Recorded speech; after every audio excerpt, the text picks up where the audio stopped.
Your habits are a vote in you becoming the person you want to be. And I just saw with him, and actually most clients I have who have done extraordinary things, is that they're just willing to do that little bit more. I don't think that these billionaires had 5-hour-long morning routines on the way to building their empire. I'm choosing to pick routines and habits that feel authentically good to me.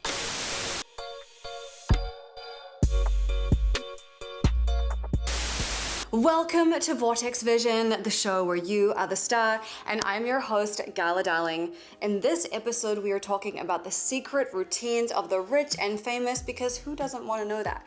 I don't know about you, but anytime I see someone's like 3 million hour morning routine on YouTube, I have to watch it. I'm obsessed.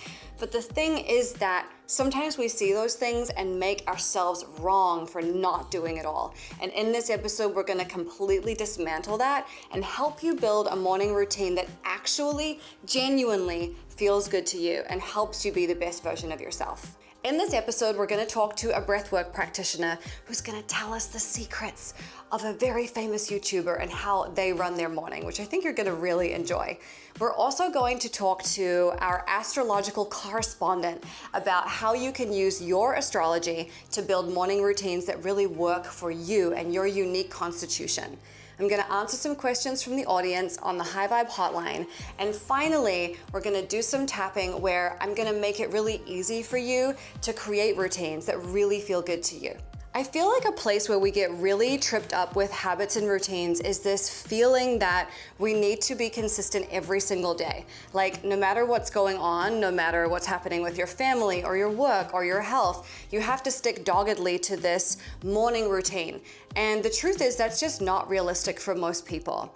And what I have personally found in my life is that having a routine that is held lightly and loosely actually is much more supportive for me personally.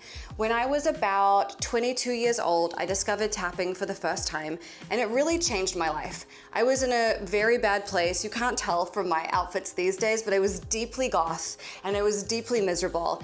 And tapping for me was like that moment in The Wizard of Oz where Dorothy walks out of her black and white world into the Technicolor world. And when I started tapping, it changed my view of life so much that I really felt like I had to make up for lost time. So hence the pink, you know what I'm saying? But what I've found is that sometimes we find a tool that we like. It works for us, right? It could be meditation, breath work, morning pages, miracle miles, whatever. And we use it for a little while and then we just kind of get bored.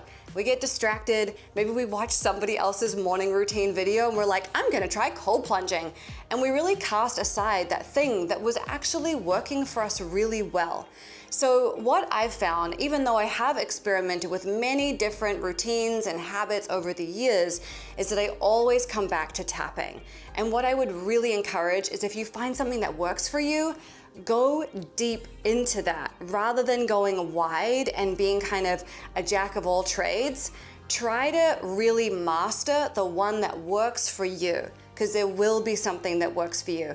And like I said, in this episode, you're gonna get a lot of ideas, things that you can try. But Ben, I plead with you, when you find something you like and that is helping you transform your life, go deep. Thank you so much for being here. Now let's get into this episode. Hi everyone, I'm Colin Bedell and I'm the resident astrologer of Vortex Vision.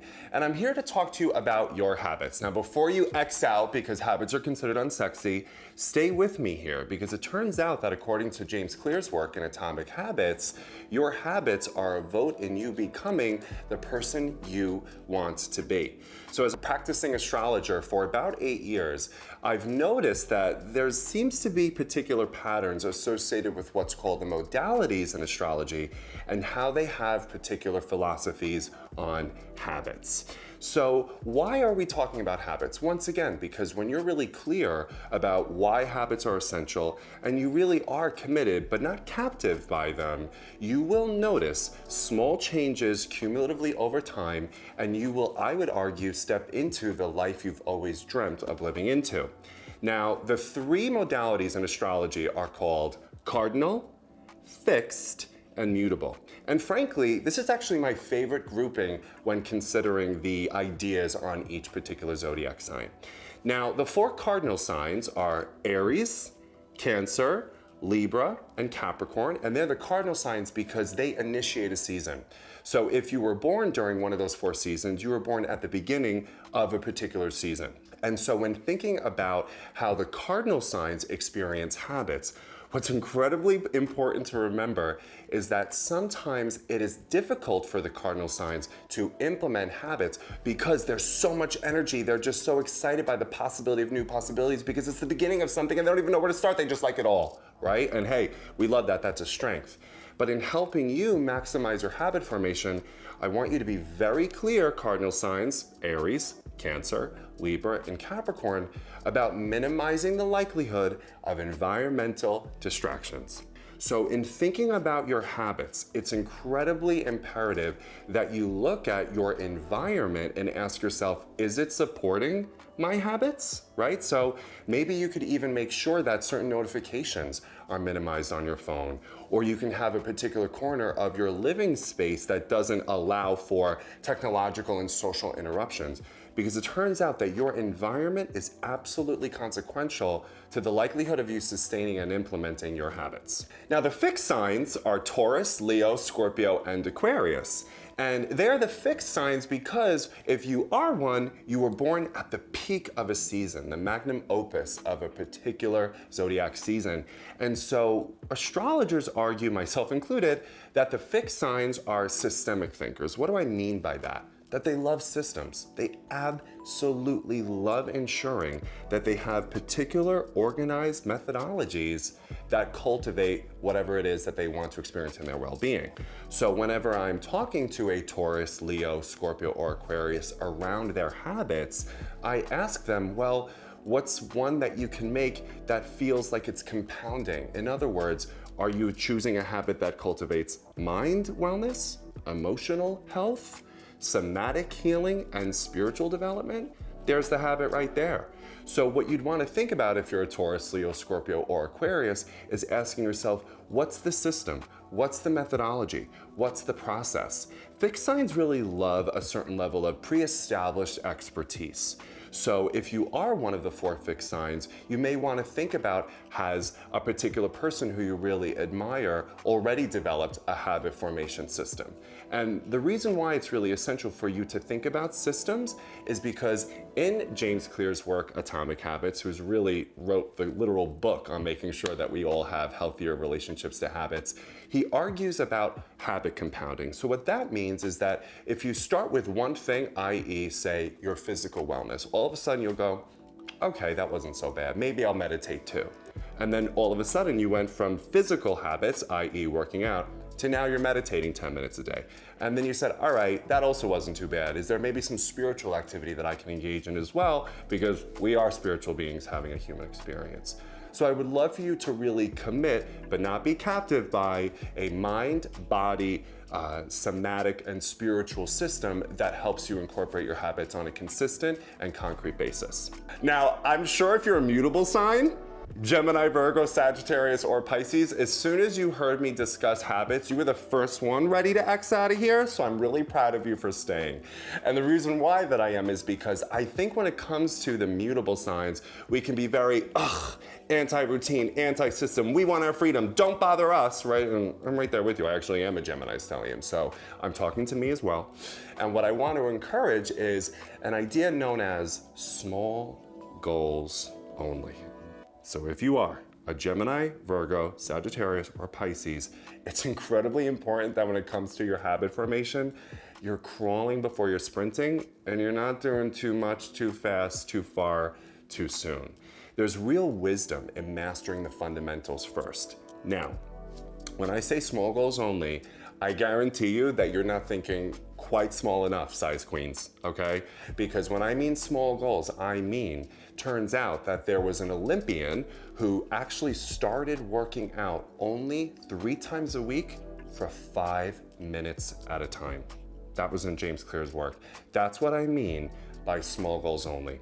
Because once you start to develop a history through repetitive action of you saying, okay, turns out I really did need to drink more water, and I did it once a week. That wasn't too bad. Now I'm going to drink a bottle of water as opposed to just a quick little sip here and there.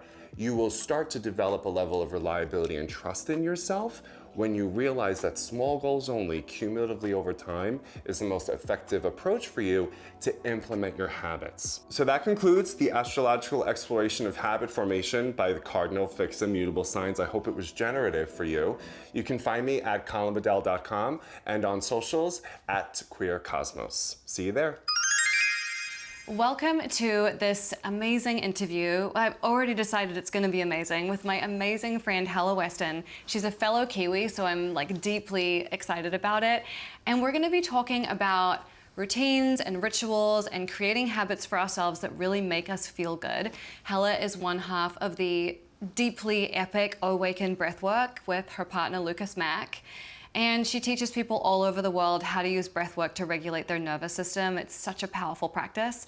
And I'm really excited for what you have to tell me today. I'm so excited to be here. Oh my Thank gosh. you. Yes. So you, the reason I thought of you for this is you so often on your Instagram stories share what your morning routine looks like. And I'd love to know, because everyone is always curious, what is your usual morning routine at the moment? I am obsessed with morning routines, and I have been for years. It's honestly the biggest event of every day. I love that. For me, it is, it's a highlight, such a joy. So pretty much these days I wake up, I will have my eye mask on. I love to block out the light. I wear my mouth tape. Already got some tips for you all here. Mouth tape to stop mouth breathing. So making sure that I'm breathing through my nose during my sleep to get the best sleep possible. So I'll tear off my mouth tape, I take off my eye mask, and I go and do, the human things, go and brush my teeth and all of that. And then I usually get into a meditation practice. So I love to have fresh air flowing. I'll open up, I've got a sliding door in my bedroom, and I will sit. I'll start a breathwork practice for about 5 minutes. And the goal with that is to access a non-ordinary state of consciousness. So I'm quickly, while I'm just waking up and entering into the day, I'm allowing myself to maintain theta brainwaves by going from, the quick human things straight into the breath work, slowing everything down. And then that allows me to go into a meditation practice with a whole lot more relaxation and openness to the subconscious programming. Yeah. So that's what I'll do. First thing is focus on my intentions for my day and my meditation, and feel the emotions and see the vision of how I want the day to unfold. And if there's anything that I'm working on creating, manifestation queen right here. I work on my manifestations most days through meditating. And then, so does that look like visualizing how you want it to go, or just seeing the picture of it? What does that look like? Yeah, so once I'm in that deep theta brainwave state, I start to visualize and feel as though I'm in the vision. So it's like a mental rehearsal practice. And I'll see the details, I'll feel the emotions, I'll work with the things that spark the most feeling for me. Okay. And I might also bring in tapping. Like I love high vibe honey. Sometimes I do high vibe honey. It makes me so happy. Sometimes I'll do a class from my own app. Like I'll do one of Lucas's classes. I don't usually do my own. Yeah. I don't know if you ever feel like that, where you're like, I've never done one of my own classes. it's not the same. Yeah. Like I'm thinking about how other people are going to hear that. Yeah. So anyway, I'll do either one of those. And then I'll go and make cacao with Lucas, my partner. And we usually sit on the couch and we do something called tuning in. I love this so much. You're just giving us so much juice. Okay. So we'll have our cacao, we get all cozy. And Lucas and I have been together currently for 17 years. So we're like two peas in a pod. And we're really into living a more intuitively guided life. So when we have our cacao, we will usually again do like a few breaths just to clear the space, zone in. And then I have been channeling for the past 12 years. So usually in our tune-ins, I'll start tuning into my guides and see what wants to come through for us at that particular moment. And usually it's life guidance. It could be super practical, like things that we need to focus on in our business, or emotions that are needing to be processed and acknowledged. It could be energy that needs to be cleared. It could be creative ideas. Yeah. So we're really open to anything. And from there, we go on a walk, our walk, every day, and get sunlight, and then work out. Yeah, we get back from our walk and do a workout and then get ready for the workday. That's it. That's it. Like, it's no big deal. But I've dialed that in, over the years. Yeah. And it's evolved. Yeah, I love that. So if you had to just pick one piece out of the morning, like for whatever reason you were super pressed for time or something crazy happened, which one piece would you keep? What I would do, and I would do this anytime when I'm pressed for time, is I will stack multiple habits in one. So for example, I will make a cacao. Lucas and I will go for a walk together. For part of it, I'll listen to my headphones and I'll just be in my own energy, and we'll have the cacao that we're sipping along the way. Yeah. And then there will come a point where I start going into deep breathing while I'm walking. Okay. And then I don't usually do tune-ins with Lucas while we're walking, but we'll have a really creative, inspiring conversation Yeah. about what we're feeling and Yeah. plans for the day. It's amazing how walks just generate so much inspiration. They really do. For me, it's like being in an idea factory when I go for a walk. Like, it's unbelievable how much it changes my state of mind. I feel the same. I can recall multiple amazing ideas that I've had while walking. Yeah. And I love being able to tap in with different podcasts, and then my brain is just like, Yeah. yes, connecting all the dots. Yeah, exactly. And I'm like, excuse me, take your headphones out. I have a profound idea and I need your ears. Yeah, I love that. Yeah. And I love the idea of stacking the habits when you're busy, so it's not like you're doing one after the other. You try to combine them where you can. That's so important. Yeah. Everything. I mean, today, for example, I had a long drive to meet you and be in this epic place. Yeah. So I did the same. I was in the Uber and I spent some time focusing on my breath, meditating, and then I was listening to a podcast and just in my own zone. Yeah, perfect. And I know that when you travel, you're really good about maintaining your habits as well. That's really important. I mean, I was on the road for over a decade. We lived pretty much out of Airbnbs. Yeah. And I've seen what it can be like to lose the routine and how frustrated and unoptimized I feel. Like, I know how good I can feel. And when I'm Yes. not consistent with the routine, I start to feel like a subpar version of myself, and it shows up in my energy, my confidence. And so having the discipline to do it even when you can't be bothered and you feel tired or jet lagged or whatever, Yeah. it really pays off. Yeah. And something I've seen you talk about a lot too on Instagram stories, because everyone's always like, tell me about your routine, is that you always say, like, if this is not doable for you right now, then just do what you can do. Totally. And the same goes with all of the fancy biohacking stuff. Like, you know, I have a PEMF mat, I've got red light therapy, I've got an infrared sauna, cold plunge, all of that stuff, and I do use it. But it's not the primary thing that I would say makes me feel good. They're Right. like icing on the cake, and there's so much that you can do for free and with a short amount of time. I mean, I remember when I had a really strict schedule with a 9-to-5 job, and I would get up an hour earlier and do my stretching and meditation and all of that stuff, and Yeah. it made all the difference. And I think it's actually what helped me to get out of that less than ideal situation so much sooner, because I had that foundation of me time. Yeah. So important. What are some habits or routines that you've seen other successful people do that either you're like, that's really cool, or you've tried that maybe people haven't heard of or are not as popular? Oh, I love this question. Okay. Like, I'm sure you've met some people who do some wild and wacky things. Yes, I have. Okay, I'm just thinking about it. So I lived with Jake Paul for nearly a year. And for those who don't know, Jake Paul is he was a famous YouTuber, I would say, like childhood star. And then now he is a boxer. Jake has an intense routine. So when I was living there, it was really inspiring. It actually showed me where I was being lazy, which I'm so grateful for. Jake will wake up every morning at the same time, and he will have the music dialed up so loud that Really? the whole, and his house is huge, and the whole house can hear it. And he'll be straight into his workout, and everything is just like a well-oiled machine.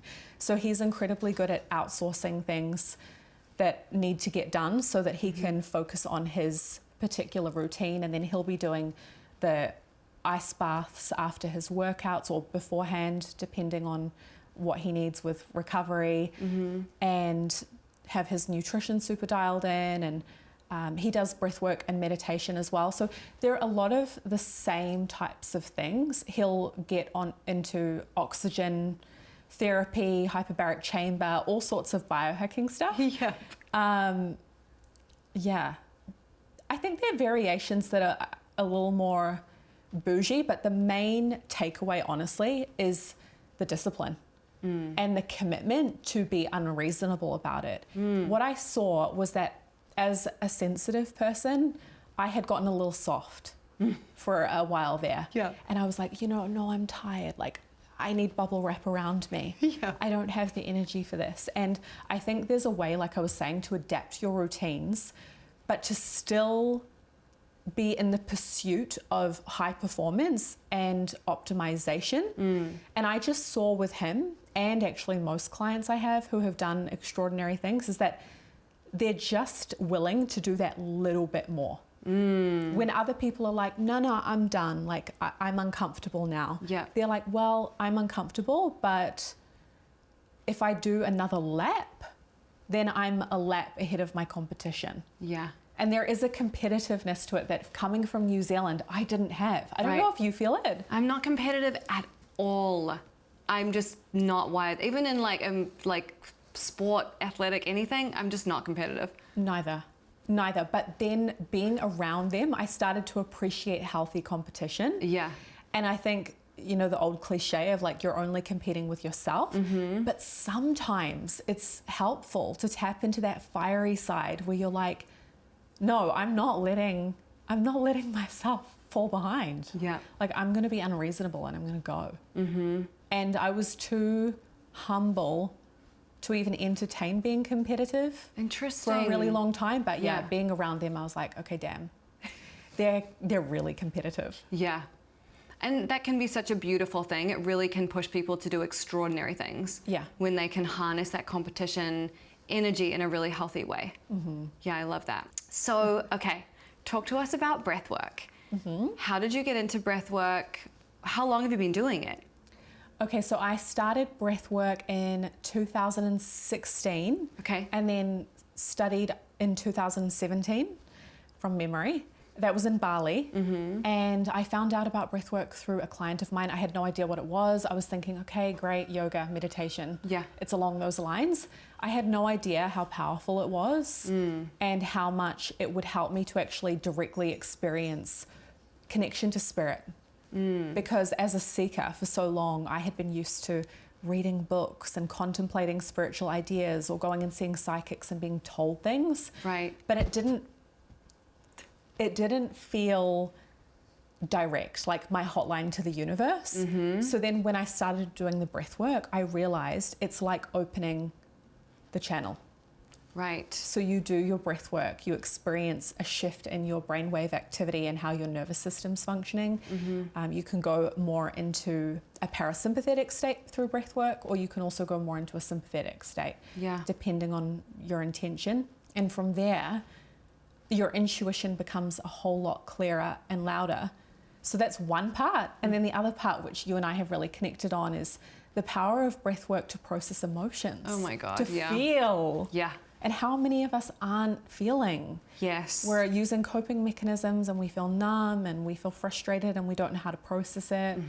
So breath work can really help. Yeah, like a couple of years ago when I was really learning a lot about feeling my emotions and processing them, I did some amazing sessions with you that helped me move through so much stuff that were like almost like psychedelic experiences, like deeply like whoa, trippy moments, but that helped me so much to move this heavy stuff. And I think sometimes you know, even though I love tapping, I've been doing it for 17 years, sometimes you need a different modality to kick you into a different gear, because we can rest on the things that we're used to doing and they might not give us enough oomph for something completely new. I agree, and I absolutely love tapping, and I see tapping as being like another pillar. So tapping is one tool that I think is essential for my practice, for yours.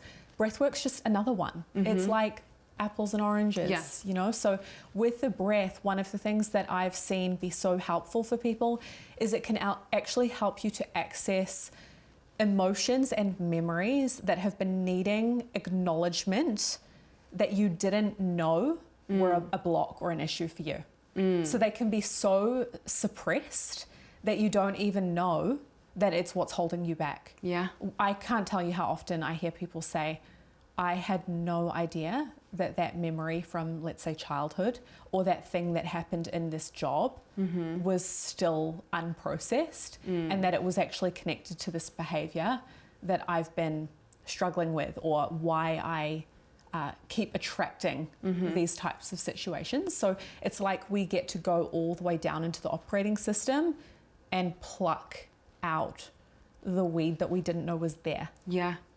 And then I personally find tapping really good for when you know something's there and you just want to laser point and, you know, pluck it out, knock it off. Tapping's like very directional. Very. And breath work is very much like, let's see what surfaces. Right, we're going into the soup, all the way to the bottom, and let's find out what's there. Yeah, is there a bone? Is there some carrots? Like, what do we got in here? Yeah. Yeah, absolutely. I love that. So, okay, I would love for you to lead us through a really brief little breathwork session so people can just kind of get a taste of this if they've never tried it before. I would love that. Okay, so the first thing is you can make sure that you're comfy. I know you are, but those at home or wherever we are, we're not doing this while we're driving.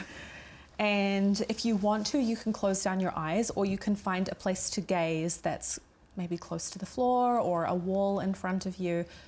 But the reason that we'll close down our eyes is just to focus inward. And so you can start by bringing your focus to your breathing just as it is.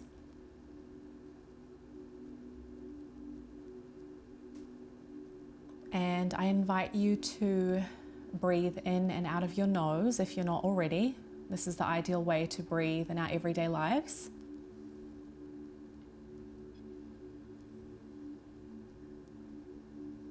And as we go through this short practice, I'll guide you every step to modify your breath. Let's start with deepening the inhale.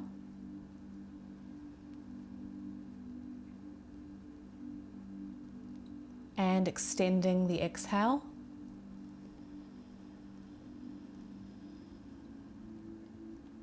Do a few more like this. In.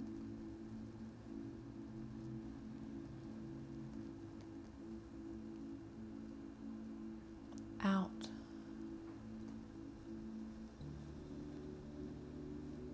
And let's make sure the face and the belly are both relaxed. Drop the shoulders.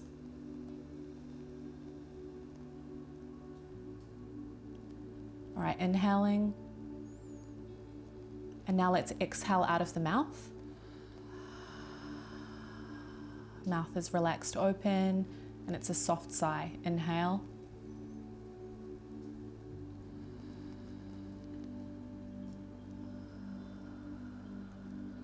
Going at your own pace, deep breaths.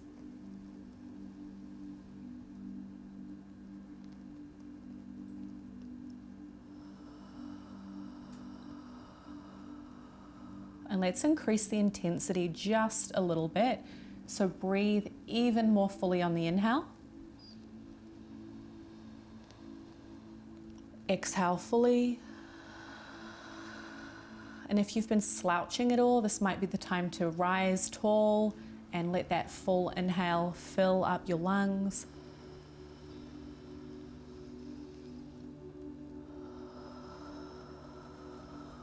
And if you notice a pause when you fill up your lungs on that inhale, so after you breathe in, there might be a pause there. Just let that go and go straight into your exhale.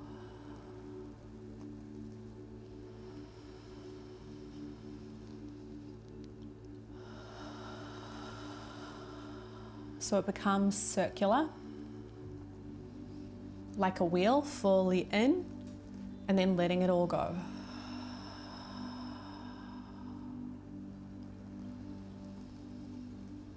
Increasing the speed slightly while maintaining the depth.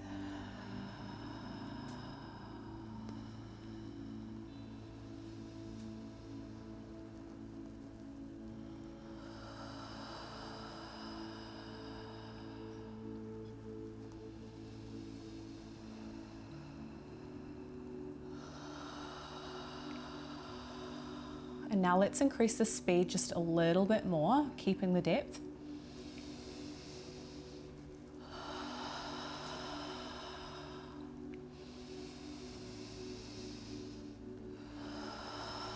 So you want to be able to hear yourself breathing.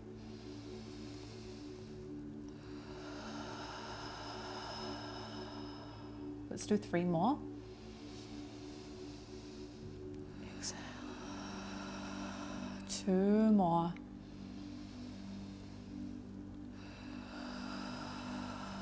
And on this last one, inhale fully.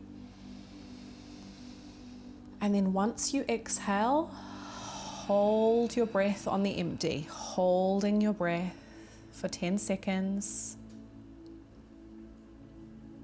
8, 7, 6, 5, 4, 3, 2, and 1. Inhale. Exhale through your mouth.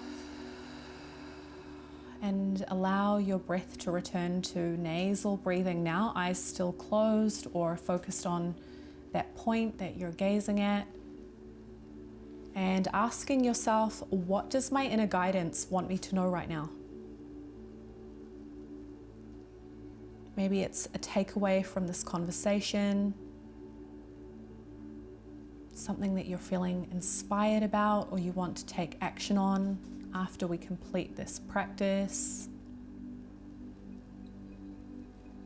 Maybe it's something that you love about yourself, a compliment that you could offer up to yourself right now.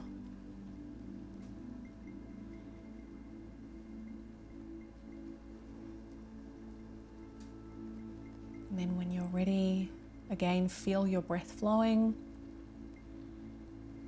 Feel your body grounded. Start to tune into the temperature of the air around you. And then bring some movement in. Maybe stretch, wriggle your fingers, your toes.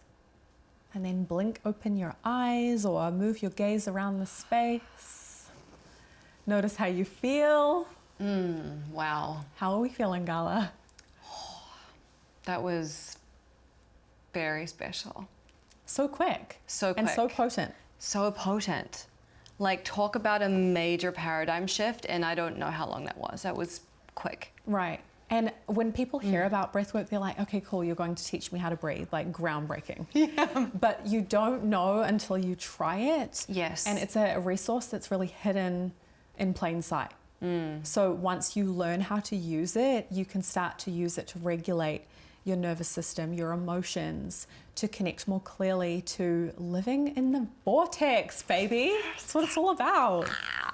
That's so great. And if you enjoyed that practice, there's so many Awaken practices online and in their app that you will love. But before we get into the very ending, I have 6 sexy questions to ask you. Oh, I love this. Okay, you ready? I am ready. All right. What did you want to be as a child, and how are you honoring that today? You're taking me back. I wanted to be a shoe designer. No way. Yeah, I guess I'm honoring that right now with my shoes. Shout out to the shoes. They're fabulous. And also being a girly girl and bringing in the glamour that I love so much, and I did love as a kid. Like, I was such a little unicorn kid. And I think when I met you for the first time, I'm like, you are like my inner child's dream. Oh, that's seriously, so nice. I would have been in awe having met you. So I try to bring that in with the spirituality as well. Like, it gets to be more glam. It doesn't have to be all hemp and bare feet. The fucking hemp pants. I can't. Please, God, give me a heel. No, I love that. That's beautiful. Beautiful. Okay. What is the name of the movie of your life? Oh. Oh my God, this is no pressure. I know. Okay, talk I'm about going with putting the you first on one the that comes up. Gentle, magical, intuitive. Beautiful. I love that. I love that. Let's go. Simple and easy. Okay. Who is on your spiritual board of directors and why? I have a group of multi-dimensional cosmic beings on my board of directors. Love to hear it. Yeah, Arcturians are key in the board, and they're guiding me in this whole life mission, this journey, and shout out to them. I'm so grateful. These answers are great. They're so good. Who's on your spiritual board of directors? The Arcturians. Yeah, perfect. What's your life philosophy? Love. Yeah. That's the best one. What else is there? That's the best And follow the magic. Yes. That's, yeah, perfect. What's on your bucket list? Write a book. Speak on huge stages to thousands of people. And be on my deathbed knowing when I'm about to go and feeling so ecstatically grateful and joyful and at peace. Like, it's done. Close the curtains. I'm complete. Love that. Yeah, the sense of satisfaction. Yeah. Yeah. And finally, what would you like your tombstone to say? Oh, this is good. We acknowledge Helle Weston for her contributions to humanity. And something else profound. Can we put that on there and something else profound? Just chisel it in. Yeah. That's beautiful. I love your answers. They're so you. Thank you. They're so you. I really want to know yours. I'll have to watch the series for that. Okay. Yeah, good call. That was amazing. Thank you so much. And tell everybody where they can find you if they want more of you and Awaken and everything you do. Yeah, absolutely. So you can find us at awaken.com. So that's Awaken with an O. And then you can find us on Instagram. That's where we're most active. And we're touring around the US. We usually visit Australia and New Zealand at least once a year. And we have the app. So you can find us in the App Store as well, Owaken Breathwork. Beautiful. Thank you so much for being here. Thank you, Gala. Love you. I love you. Welcome to High Vibe Hotline, the section of the show where I answer your questions. Let's do this. Hey Gala, I'm absolutely dying to know your routines. What do your mornings look like? Okay, such a good question, and I know that everybody is obsessed with morning routines, like obsessed. So I'm gonna give you a little voyeuristic peek into what I do. And like I was saying earlier, I have a very inconsistent morning routine. It changes all the time. And for me, that's part of the fact that I'm a woman, I'm a hormonal creature, and how I feel every day is completely different. Some days I wake up and I'm really excited to just start working, and I make a coffee and I feed my dogs and I start working. And some days I wake up and it's gray and dreary and I'm maybe thinking something through and I'm wanting to process something, and so I do morning pages. And then many times, in fact, probably more often than not, I drink a coffee while I look through emails and texts, and then I get dressed and I leave the house and I do my miracle miles, which is like my version of a hot girl walk. And I've found that the longer the walk, the better the ideas. Like, this is really where I get all my juicy downloads, is when I go for a nice long walk in the morning. But again, I don't do any of these things consistently. They really change all the time. And you know, sometimes I wake up and I decide to go back to sleep. You know, I really hold my routines loosely because that's what works for me.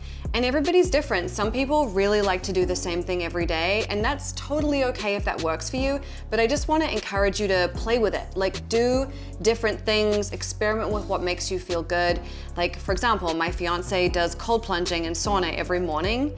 That sounds like hell to me. I couldn't think of anything I want to do less than immerse myself in freezing water. Like, please, God, no. So again, play with it and see what works for you. And there's really no wrong way of doing it.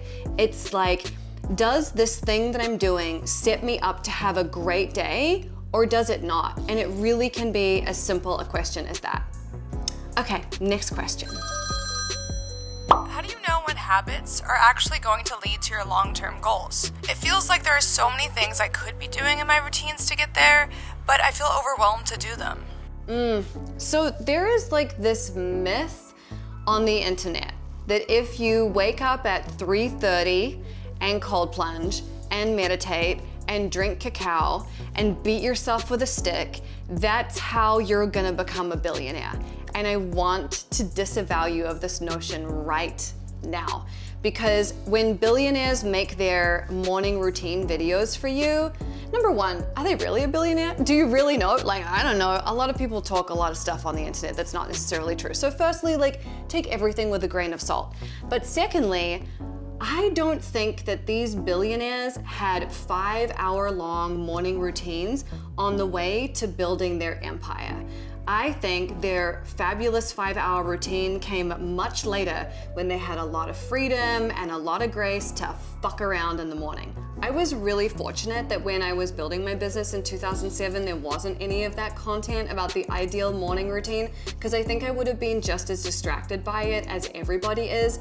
And it's really appealing to think, oh, I can wake up and I can take 3 hours, I can take a bath, I can like have this like beautiful meditation while I stare out the window. And the reality is that most people don't have time for that. And if you're in a place where it doesn't feel good to try to cram that into your day, or you're commuting or whatever, it's literally impossible, please don't put pressure on yourself to do that. A lot of these billionaires who have these exquisite morning routines have people that read their emails, take care of their children. They don't have to commute. Maybe they Zoom into a meeting at 11:30 in the morning. So don't try to align your life with theirs right now if that's not where you are, and if trying to do so is bringing you more grief than pleasure. So obviously I'm a huge evangelist for tapping, so maybe it's time that we do some. Let's do it right now. Now let's get into some tapping. Today's tapping is about creating routines and habits that feel genuinely good to you. If you've never tapped before, all you're gonna do is copy what I do and repeat after me. And we're gonna start on the top of the head. Even though I feel like I have to do what other people do, I have to copy their routines, I have to wake up at 4 a.m., I have to cold plunge and dry brush and meditate for 3 hours. I am officially letting myself off the hook. Because what works for other people won't necessarily work for me. And especially if I don't enjoy it. If I don't enjoy it, I'm just torturing myself on a daily basis. And that will not lead me to a happy, creative life. Even though I feel like other people have figured it all out. And maybe if I just copied their system, I'd have it worked out too. I deeply and completely love and accept and forgive myself. And instead of doing what the whole internet is doing, I'm choosing to pick routines and habits that feel authentically good to me. I'm choosing to do the things that light me up. And it's okay for me to be inconsistent. It's okay to do a different thing every day. It's okay if sometimes a routine in the morning looks like a walk. And sometimes it's writing poetry. And sometimes it's talking to my friend on the phone. I'm ready to pursue habits and routines that fill me with joy, that make my life easier, not harder, and that help me come back to myself. And so it is. All right, take a deep breath in, hold it at the top, and let it go. And if you want more information on tapping, go to highvibehoney.com. Hello gorgeous, I hope that you are loving Vortex Vision so far. And if you enjoy the energy here, you're really gonna love the energy in High Vibe Honey. High Vibe Honey is the biggest and longest running EFT tapping membership in the world. For 6 years, we've been helping creative cuties, self-made entrepreneurs, stay-at-home mums, and everyone in between rewire their beliefs so that they can experience completely different lives. High Vibe Honey is designed to deliver on 3 major concepts: big love, bang and body, and billionaire baddie. If you're looking to attract more aligned partners, love your body so much that you finally feel sexy naked, or manifest doubling your income but nothing is working, this community is for you. High Vibe Honey is actually fun, engaging, and juicy. When the work feels like play, you'll expand faster and look forward to doing it. I have 17 years of experience tapping with thousands of people around the world, which means you're getting the very best guidance, all completely focused on getting you the results you desire. High Vibe Honey's community and live sessions keep you accountable. We don't just leave you to it. Our infamous live sessions and therapist-guided support calls mean you're not doing this alone, because our community is over 1,000 strong. It's seriously one of the most joyful places to be online. If you're interested in High Vibe Honey and you're ready to tap into a life that turns you on, check out highvibehoney.com or follow the link in the description. Oh my God, that was such a great episode, and I really hope it reminded you that you don't have to be perfect to have great habits in your life. Like I said, I am not consistent with my habits, and they still work for me. Anytime you fall off the horse, just don't beat yourself up. That's just another secret way of making yourself feel bad. All you need to do is notice that you've dropped off and pick it up again like it never went wrong in the first place, and you will still see massive success. We've created some really awesome resources for you to help develop your own habits in your own way, in a way that feels good to you, because feeling good is your job and it is the most important thing that you can do. So go to vortexvision.co and you'll get everything immediately. How fun is that? Thank you so much for being here, and I'll see you in the next episode.